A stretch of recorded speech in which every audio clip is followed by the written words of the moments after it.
রাজশাহীর বাগা উপজেলায় মোবাইল ফোনের দোকানের কর্মচারীকে কুপিয়ে হত্যার দায়ে দুইজনের মৃত্যুদণ্ড দিয়েছে আদালত।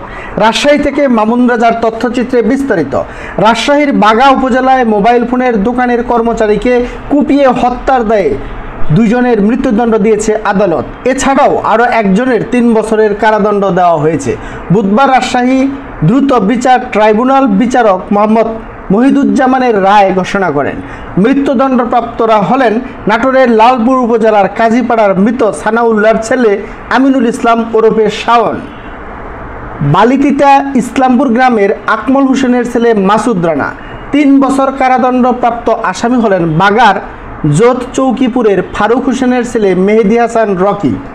রাষ্ট্রপক্ষের আইনজীবী এন্তাজুল হক বাবু বলেন, আসামি মাসুদ রানা ও শাওন নিহত জহুরুলের কাছে থেকে ব্যবহারের জন্য বাকিতে 3টি স্মার্টফোন কিনেছিলেন। জহুরুল তাদেরকে টাকার জন্য চাপ দিতেন এবং টাকা দিবে বলে একটি আম বাগানে তাকে ডেকে নিয়ে নৃশংসভাবে হত্যা করা হয়। 2001 সালে 5ই জানুয়ারি এই হত্যাকাণ্ড সংঘটিত হয়েছিল।